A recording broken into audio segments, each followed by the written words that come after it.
नमस्कार साथियों, स्वागत है आपका अपने YouTube चैनल भाषा निकेतन में। साथियों, हम चर्चा करेंगे आज हिंदी व्याकरण पर। और साथियों, हम संपूर्ण हिंदी व्याकरण पढ़ रहे हैं और यह साथियों क्लासेस जो हैं TGT PGT के लिए बहुत ही महत्वपूर्ण क्लासेस हैं। और क्योंकि यह TGT PGT के लिए स्पेशल क्लासेस हिंदी व्याकरण की हैं और यह हिंदी व्याकरण साथियों TGT PGT के अलावा जो भी परीक्षाएँ हैं, प्रतियोगी परीक्षाएँ, उन सब के लिए आपको बहुत ही लाभान्वित करेंगी। और हम पढ़ रहे हैं साथियों अभी जो वो साथियों हम भाषा विज्ञान पढ़ रहे हैं, भाषा विज्ञान। और साथियों भाषा विज्ञान में हमने महत्वपूर्ण तथ्यों पर चर्चा की और भाषा में उपभाषा, बोली, विभाषा और संवैधानिक दृष्टि से भाषा का कहाँ कहाँ पर मतलब महत्व है, कहाँ कहाँ पर चर्चा हुई है, उन सब पर चर्चा किए थे। 8वीं अनुसूची और आपका भाग 17, इन सब पर हम बात कर चुके हैं। और साथियों भाषा विज्ञान में आज हम बात करेंगे भाषा का विकास क्रम। इसके अलावा साथियों हम बात करेंगे जो भी हमारी अपभ्रंश की प्रमुख अपभ्रंश और उनकी विकसित उपभाषाएं, उन पर चर्चा करेंगे। इसके बाद साथियों हम हिंदी की उपभाषाएं, उनकी विकसित बोलियों पर चर्चा करेंगे। तो इन महत्वपूर्ण साथियों बिंदुओं पर आज हम चर्चा करेंगे, ठीक है। तो देखते हैं आज का हमारा सेशन साथियों। तो चलिएगा, देखिए साथियों, संपूर्ण हिंदी व्याकरण में हम पढ़ने जा रहे हैं और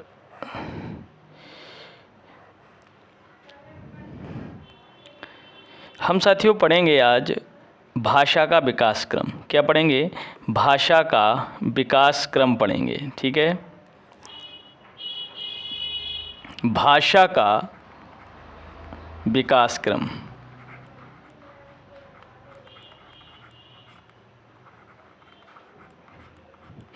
और भाषा का विकास क्रम साथियों आज हम देखेंगे।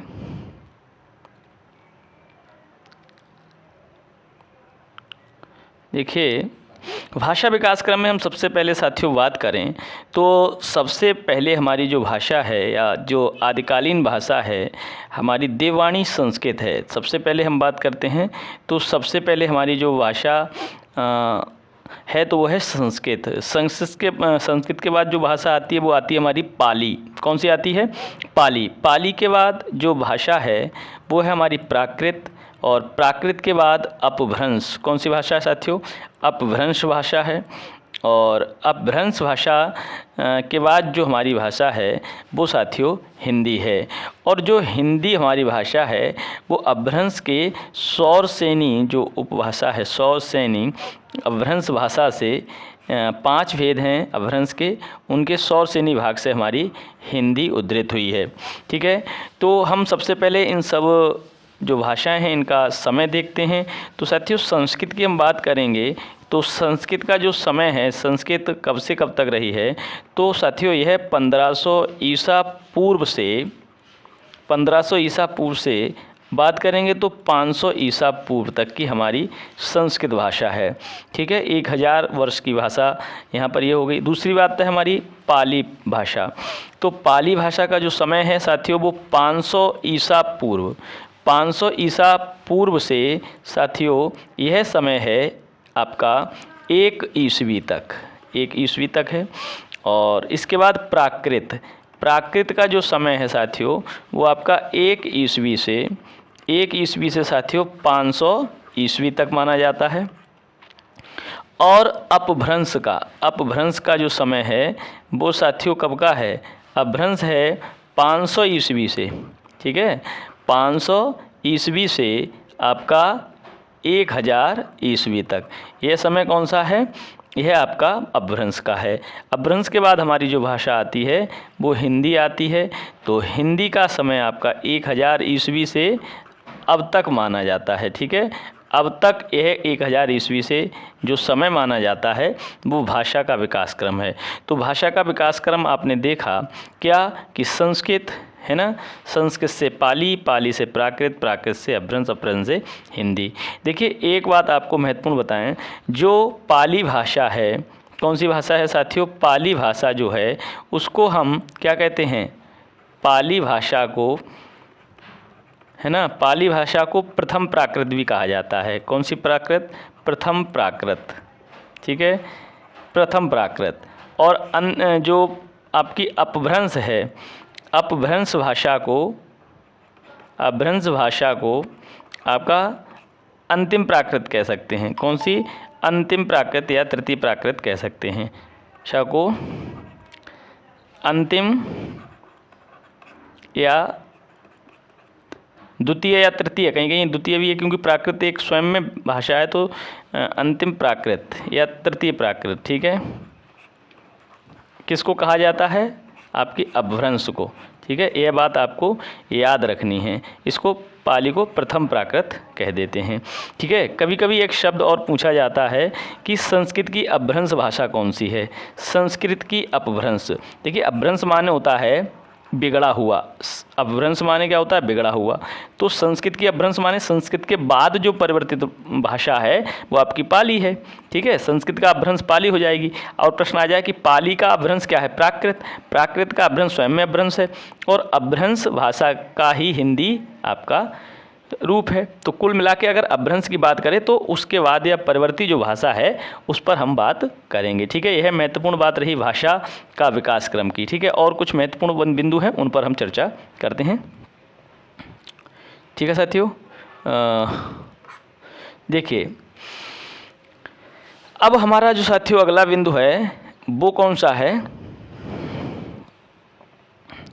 एक मिनट साथियों,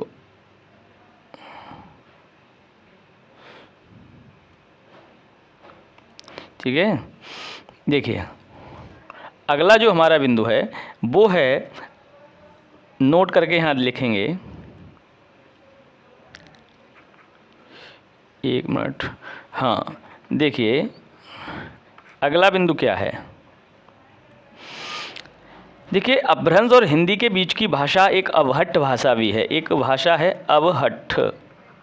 अवहट्ठ भाषा क्या है? तो देखिए हिंदी, और हम इसको यहाँ ऐसे लिख देंगे कि हिंदी और किसके? अपभ्रंश। अपभ्रंश के मध्य की भाषा जो है, मध्य की भाषा कौन सी भाषा है? मध्य की भाषा अवहट्ठ कहलाती है। क्या कहलाती है? अवहट्ठ कहलाती है, ठीक है। अपहट्ठ भाषा भी आती है। अब देखिए अगला जो महत्वपूर्ण बिंदु है कि भारतीय आर्य भाषाओं को तीन भागों में व्यक्त किया गया है। कितने भागों में? तीन भागों में विभक्त किया गया है। विभक्त किया गया है। अब देखिए कौन कौन से भागों में विभक्त किया गया है वो देखते हैं। देखिए सबसे पहले जो भाग है हमारा उसको देखेंगे, कौन कौन से भागों में विभक्त किया गया है। पहला जो भाग है हमारा, पहला जो भाग है उस पे हम बात करेंगे, तो प्राचीन आर्य भाषा, ठीक है। तो सबसे पहले बात आएगी प्राचीन आर्य भाषा, ठीक है। प्राचीन आर्य भाषा। अब प्राचीन आर्य भाषा, ठीक है। दूसरा आपका हो जाएगा मध्यकालीन आर्य भाषा, ठीक है, मध्यकालीन आर्य भाषा। और तीसरा जो भेद है वो कौन सा हो जाएगा कि आपका दूसरा आधुनिक, तीसरा हो जाएगा आधुनिक आर्य भाषा। आधुनिक आर्य भाषा, ठीक है, आधुनिक आर्य भाषा। अब देखिए एक बात समझने की है, ये प्राचीन आर्य भाषा का समय कितना है? 1500 ईसा पूर्व से है 500 ईसा पूर्व तक। ये बात मैं आपको बताया हूँ जो संस्कृत का समय है, ठीक है। और इसमें कौन कौन सी भाषाएं आपकी आ जाएंगी?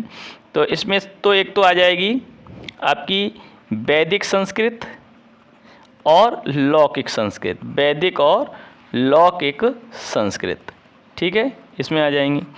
अब बात आएगी कि ये जो समय है मध्यकालीन आर्य भाषा का वो कितना है? तो वो है साथियों 500 ईसा पूर्व से आपका 1000 ईस्वी तक, 1000 ईस्वी तक। तो इसमें साथियों जो उदाहरण अगर हम कहें कौन कौन सी भाषाएं हैं, तो पाली आ जाएगी, प्राकृत आ जाएगी, और कौन सी आ जाएगी, और अपभ्रंश आ जाएगी।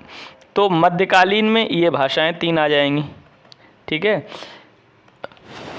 और इसके बाद आधुनिक आर्य भाषा का जो समय है वो आपका कौन सा है, 1000 ईस्वी से अब तक, 1000 ईस्वी से अब तक है। तो इसमें कौन सा समय आ जाएगा, तो साथियों इसमें आपका हो जाएगा आपका हिंदी। कौन सा, हिंदी। ये बात आपको समझ आई होगी, ठीक है, हिंदी हो जाएगा।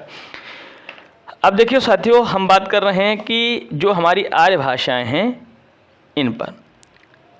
अब देखें, अगला बिंदु लेते हैं। देखिए, विशेष बात देखेंगे, विशेष बिंदु हैं कुछ। पहला है कि संस्कृत, पाली और प्राकृत, संस्कृत, पाली और प्राकृत, ये जो तीनों भाषाएं हैं, ये तीनों संयोगात्मक भाषाएं हैं। कैसी, संयोगात्मक भाषाएं हैं, ठीक है। याद रखना है, ये तीनों भाषाएं कैसी हैं, संयोगात्मक हैं। क्योंकि भाषाओं के शब्दों में कौन, कारक, शब्दों में कारक, जिसको हम क्या कह सकते हैं, परसर्ग है ना। कारक शब्दों में जुड़े होते हैं, कारक शब्दों में जुड़े होते हैं,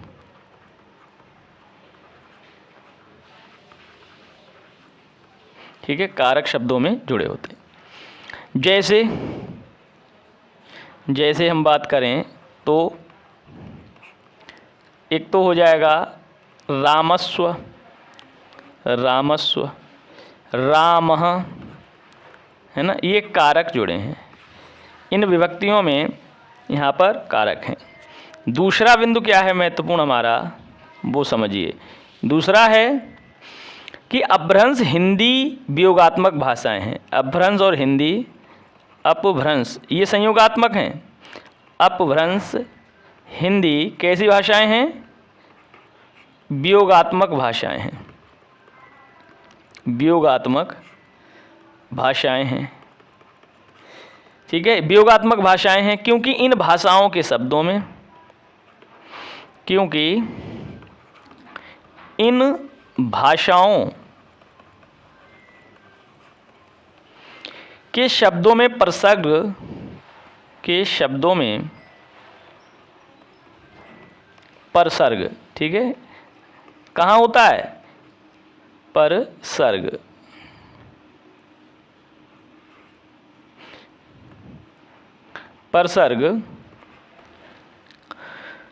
ठीक है, शब्दों में परसर्ग शब्दों से अलग लिखे जाते हैं। शब्दों से कैसे, अभी देखते हैं, शब्दों से अलग लिखे जाते हैं। यह बात आपको याद रखने योग्य है, लिखे जाते हैं, ठीक है। देखिए, जैसे अगर हम बात करें, जैसे कैसे लिखे जाते हैं,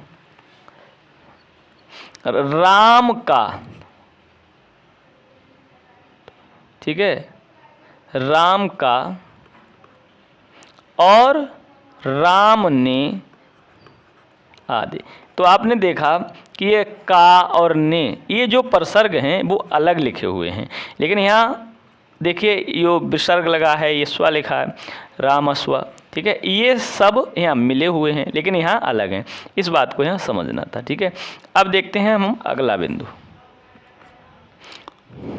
देखिए, महत्वपूर्ण बात अब है अगली कि पाली, जो पाली भारत की, पाली भारत की प्रथम देशभाषा है। प्रथम देशभाषा है पाली भारत की। और श्रीलंका में इसे क्या कहा जाता है? पाली को श्रीलंका में इसे मागधी कहते हैं। क्या कहते हैं? मागधी। श्रीलंका में इसे मागधी कहते हैं। किसको? पाली को। श्रीलंका में पाली को क्या कहा जाता है? मागधी। कहाँ पर? श्रीलंका में। याद रखना है, ठीक है।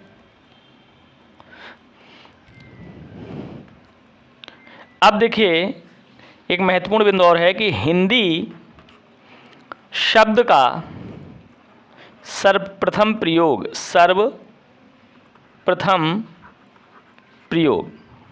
हिंदी शब्द का सर्वप्रथम प्रयोग सरफुद्दीन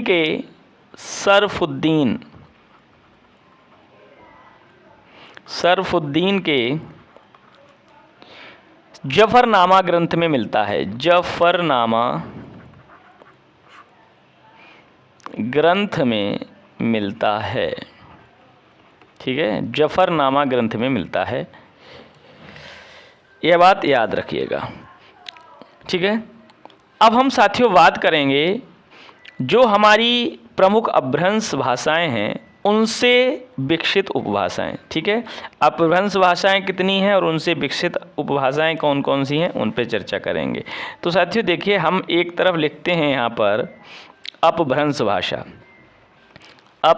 भाषा और इधर लिखेंगे उनकी उपभाषाएं, ठीक है, उपभाषाएं। अब देखिए अपभ्रंश भाषा और उपभाषाएं। तो पहली हमारी अपभ्रंश यहाँ पर है सौरसेनी। पहली अपभ्रंश का नाम है सौरसेनी, ठीक है। इनकी उपभाषाएं कौन कौन सी हैं? पश्चिमी हिंदी, ठीक है, राजस्थानी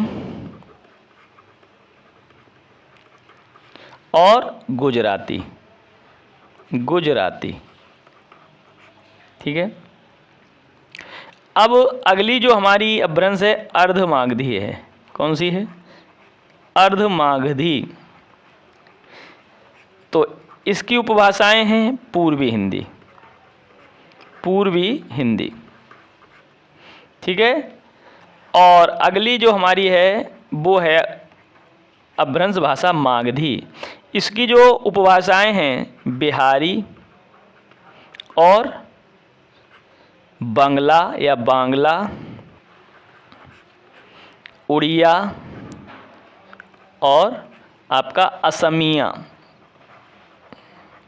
और आपका कौन सा है? असमिया, ठीक है। इसके बाद जो चौथी है वो है आपकी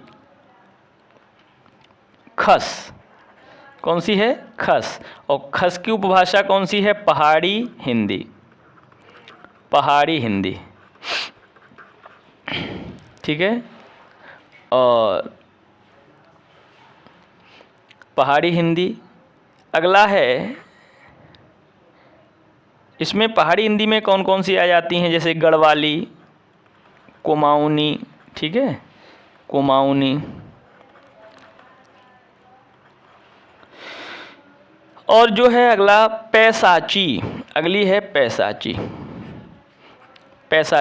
तो पैसाची में आती है पंजाबी हिंदी। कौन सी आती है बेटा? पंजाबी हिंदी। अब देखिए चलिए अगले पेज पे देखते हैं। अगली है हमारी ब्राचड़। छठी कौन सी है? ब्राचड़। और ब्राचड़ में आती है सिंधी। कौन सी आती है बेटा? सिंधी। और अगली है सातवीं महाराष्ट्री। अगली कौन सी आती है? महाराष्ट्री आती है, ठीक है, महाराष्ट्री। और यह है आपकी मराठी, ठीक है, मराठी। तो कुल मिला के साथियों ये आपकी 7 कहें तो आपकी ये 7 हो गई अपभ्रंश भाषा और इनकी ये हो गई उपबोलियाँ या उपभाषाएं। ठीक है, याद रखना है इस बात को। ठीक है, इस बात को आप याद रखिएगा।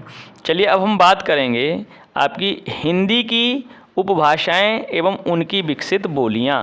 जैसे ये जो हमारी हिंदी की उपभाषाएं कौन कौन सी हैं, उनसे विकसित बोलियां कौन सी हैं, उन पर चर्चा करेंगे। तो देखिए बिंदु हमारा है अगला जो है कि हिंदी की उपभाषाएं, हिंदी की उपभाषाएं व उनसे विकसित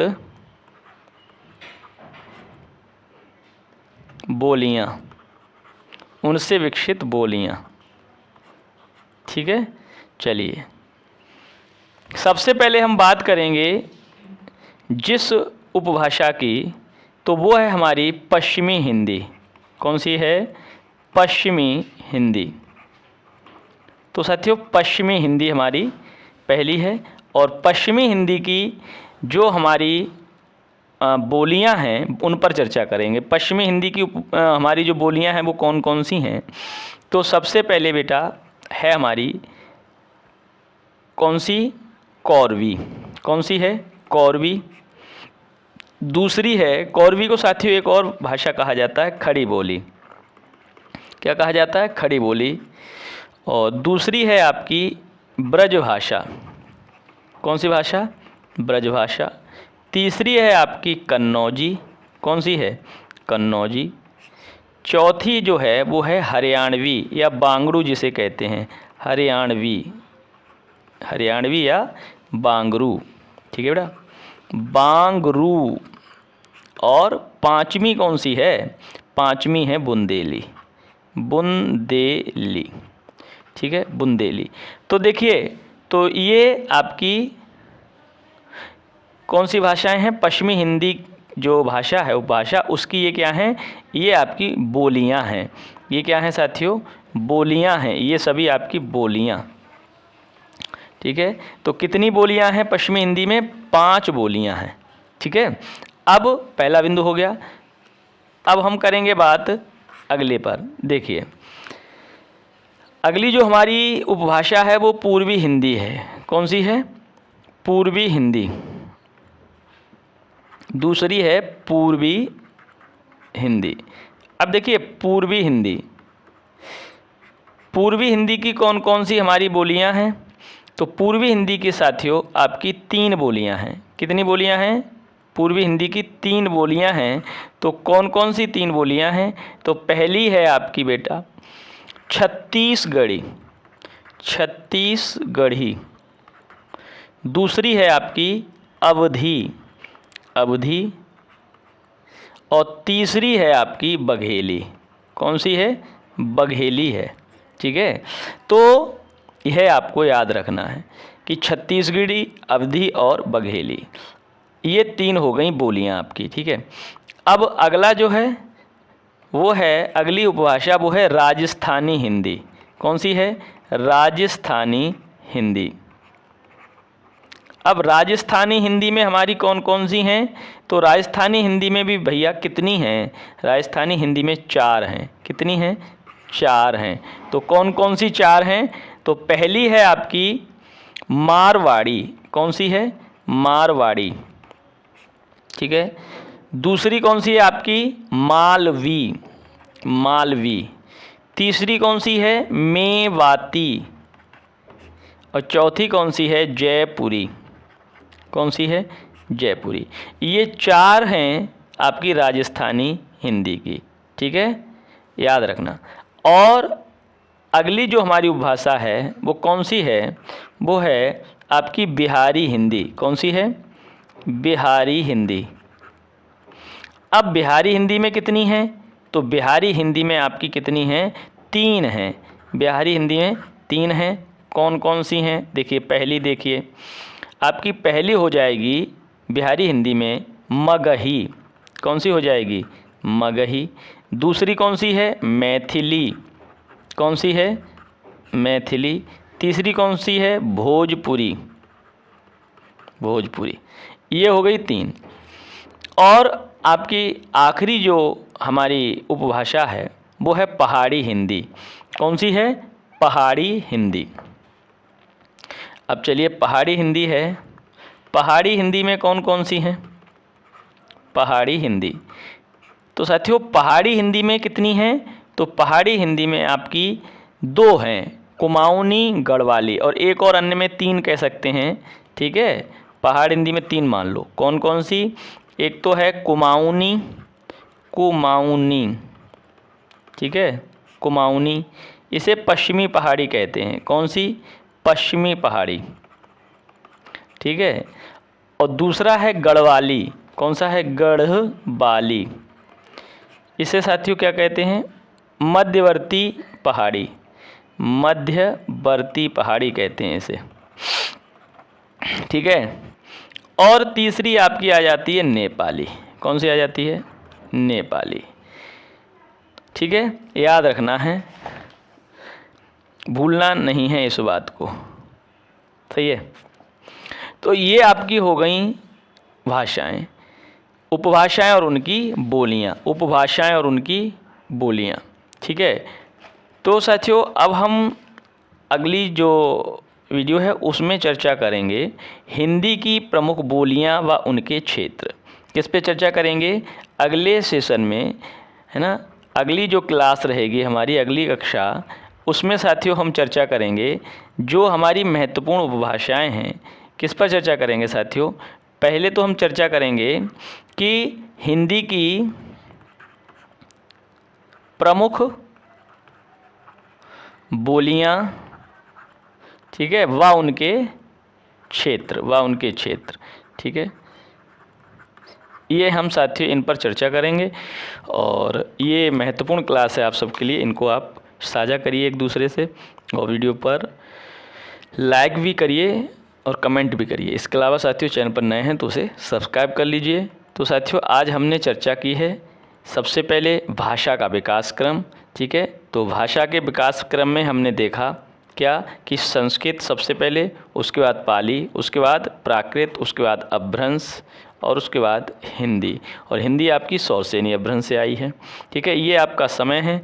पाली को प्रथम प्राकृत और अपभ्रंश को अंतिम प्राकृत कह सकते हैं। संस्कृत की अपभ्रंश भाषा अगर कभी पूछी जाएगी तो आपको संस्कृत के बाद पाली आती है, तो आपको पाली बताना है। माने किसी भी भाषा के बाद की भाषा अपभ्रंश में बताई जाएगी अगर अपभ्रंश करके प्रश्न आपका आए।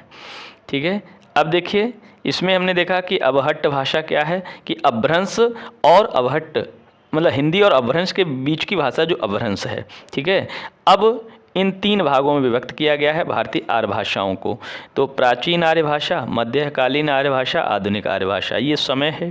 प्राचीन आर्य भाषा में वैदिक संस्कृत और लौकिक संस्कृत, मध्यकालीन आर्य भाषा में पाली, प्राकृत, अपभ्रंश, और आधुनिक आर्य भाषा में हमारी हिंदी आती है साथियों। इसके बाद हम करेंगे बात तो विशेष कुछ बिंदुओं पर। तो संस्कृत, पाली और प्राकृत को इनको संयोगात्मक भाषा कहा जाता है क्योंकि इनके प्रसर्ग शब्दों के साथ होते हैं। और अपभ्रंश हिंदी को वियोगात्मक भाषा कहा जाता है क्योंकि इनके जो प्रसर्ग हैं अलग से लिखे जाते हैं। तो साथियों देखिए अगला बिंदु है, पाली भारत की प्रथम देश भाषा है। ठीक है, और श्रीलंका में इसे मागधी कहते हैं। ठीक है, और हिंदी का सबसे पहले जो प्रयोग सरफुद्दीन के जफरनामा में मिलता है। अब बात हमने साथियों अगले उसमें की है कि अपभ्रंश और उनकी उपभाषाएं। अपभ्रंश भाषाएं हमारी 7 बताई, आपको कितनी बताई? 7, और उनकी ये क्या हैं? उपभाषाएं हैं। सौरसेनी की पश्चिमी हिंदी, राजस्थानी और गुजराती है। अर्धमागधी अपभ्रंश की पूर्वी हिंदी है। मागधी अपभ्रंश की बिहारी, बांग्ला, उड़िया, असमिया है। खस की आपकी पहाड़ी हिंदी है जिसमें गढ़वाली, कुमाऊनी आती हैं। पैसाची की आपकी पंजाबी हिंदी है। और इसके बाद ब्राचड़ सिंधी भाषा की, और महाराष्ट्री की जो उपभाषा है महाराष्ट्रीय अपभ्रंश की, वो मराठी है। हिंदी की ये हमारी उपभाषाएं हैं। पश्चिमी हिंदी में ये 5 कौन कौन सी? कौरवी जिसे खड़ी बोली, ब्रजभाषा, कन्नौजी, हरियाणवी, बांगरू और बुंदेली कहा जाता है। ठीक है साथियों, तो याद रखिएगा। और ये हो गई पूर्वी हिंदी की 3, छत्तीसगढ़ी, अवधी, बघेली। राजस्थानी हिंदी की 4 हो गई, मारवाड़ी, मालवी, मेवाती, जयपुरी। बिहारी हिंदी की आपकी हो गई मैथिली, भोजपुरी, पहाड़ी हिंदी की ये 3, कुमाऊनी, गढ़वाली और नेपाली। तो साथियों देखिए, यह महत्वपूर्ण जो क्लास है, इसकी आपको अगर PDF चाहिए, क्या चाहिए साथियों, PDF अगर चाहिए तो हमारे जो टेलीग्राम चैनल है, ठीक है, कौन सा चैनल है, जो हमारा टेलीग्राम चैनल है, उसमें आपको उपलब्ध हो जाएगी। तो आपको सबसे पहले क्या करना है, उसमें सबसे पहले आपको टेलीग्राम चैनल का लिंक आपको डिस्क्रिप्शन में दिया है, वहाँ जाके टेलीग्राम चैनल के लिंक को जाइए, उसमें आपको यह PDF भी उपलब्ध करा दी जाएगी। तो फिर मिलते हैं अगले वीडियो में, तब तक के लिए नमस्कार, धन्यवाद।